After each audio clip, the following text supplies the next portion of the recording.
प्रणिशूरा ये तनु तजा ये व सहस्र दक्षिणा स्थान से देवापि गच्छता। उपस्थित सब माताओं बहनों और प्यारे बच्चों, आज हमारे मर्यादा पुरुषोत्तम श्री रामचंद्र का जन्मदिन है। आप सबको बधाई, सब आर्यों की ओर से बधाई।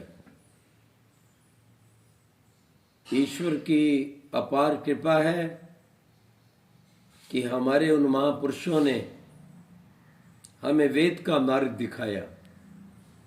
मर्यादा पुरुषोत्तम राम ने गुरुकुल में जाकर वेद का अध्ययन किया, गुरुओं की आज्ञा का पालन किया,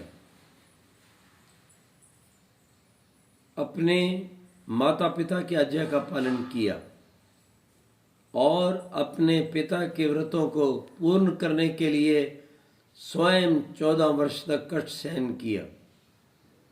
लेकिन सीता माता भी योगिनी थी। उन्होंने कहा मेरा पति अगर कष्ट सहेगा तो मैं क्यों ना सहूं, वो भी साथ गई। लक्ष्मण भ्राता भी गए कि मैं अपने बड़े भाई की सेवा कर सकूं।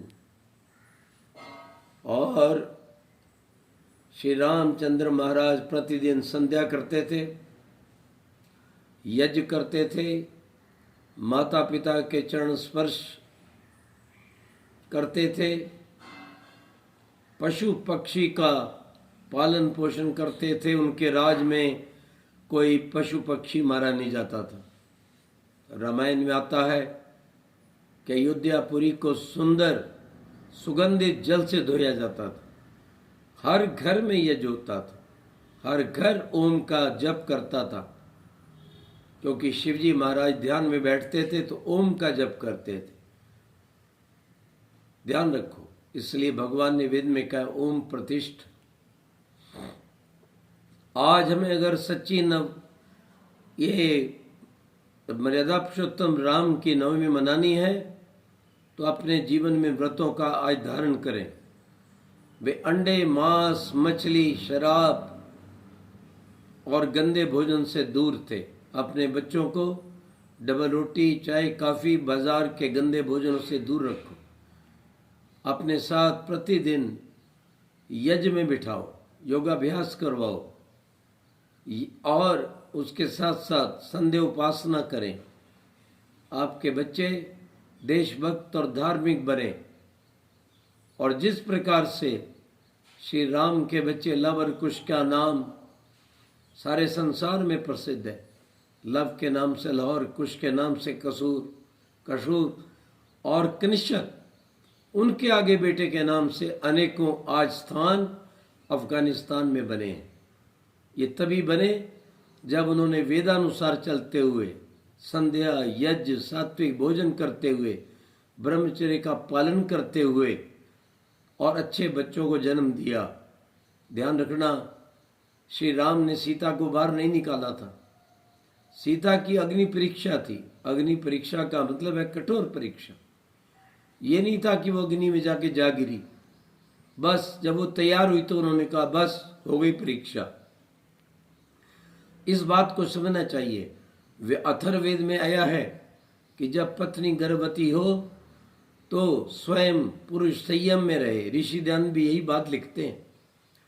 आर्य समाज सनातन धर्म का परम रक्षक है, जो कि महर्षि ध्यान ने बनाया और सच्ची आपको आज रामनवमी बता रहा है। ध्यान रखें, उन्होंने अपने बच्चों को वहाँ पर ऋषि के आश्रम में इसलिए छोड़ा कि स्वयं संयम से रहें और बच्चों के ऊपर और अपनी पत्नी के ऊपर जो माता श्री थी वहाँ पर वाल्मीकि जी, उनका प्रभाव पड़े। तो ये गलत बातें छोड़ दें। और हमारी रामायण पूरी होती है कहाँ आकर? जिस दिन राम घर आ गए। आयन मैंने सर्कल, जिस दिन राम गए थे, याद रखना प्रतिपदा को, उसी दिन ही वापस आ गए थे। तो उनके 14 साल पूरे हो गए हैं। इसलिए राम जी के पहले भी दिवाली मनाई जाती थी। राम जी से पहले भी दशहरा मनाया जाता था, तुम गलत मना रहे हो। वेंकटेश्वर प्रेस बंबई से जाके देख लो, वहाँ पर तुलसी रामायण में भी लिखा है, चैत्र सुदी 14 जब आई, मर्यो दशानन जग दुखदाई। तो वो 14 को मरा था चैत्र मास में। तो ये नहीं आप कभी भी उठा करके और रावण को जलाते हो। रावण का जन्माष्टमी से कोई संबंध नहीं है। जन्माष्टमी हमारा प्राचीन पर्व है, दीपावली हमारा प्राचीन पर्व है जो मनाया जाता है। ये बात हम सदा ध्यान में रखें। श्री राम के आदर्श पर अगर चलेंगे तो हम राम के भक्त कहलाएंगे। अगर हम प्रतिदिन योगाभ्यास, ओम का जप और ध्यान नहीं करते, यज्ञ नहीं करते, शाकाहारी नहीं है, गाय का पालन नहीं करते, जो वो गाय का दूध पीते थे, सच्ची गाय जो अपनी स्वदेशी गाय है, याद रखो। अगर हमारे बच्चे गुरुकुल में नहीं पढ़ते, हमारे घरों के अंदर अगर महापुरुषों के चित्र नहीं है, श्री राम का चित्र नहीं है, तो हम कैसे राम के भक्त हैं। आज प्रतिज्ञा करें, सच्चे राम के भक्त बने, उनके गुणों को धारण करें, अपने जीवन का कल्याण करें। वो एक अच्छे पुत्र थे, वे एक अच्छे गुरु थे, वो एक अच्छे पति थे, वो अच्छे एक भाई थे, वो एक अच्छे राजा थे, और वो सबसे बड़े देशभक्त थे। उन्होंने देशभक्ति को निभाते हुए ही, उठाओ सत्यार्थ प्रकाश सिद्धांत का क्या लिखा है, जब रावण विरुद्ध हो गया और अपना कर आदि देना बंद कर दिया, तब उस पर भी उन्होंने स्वयं राज नहीं किया, उसके भाई को जाके बिठा दिया। कहने का अभिप्राय है कि रामायण के समय में भी पूरी दुनिया में आर्यों का सनातन धर्म का राज्य था।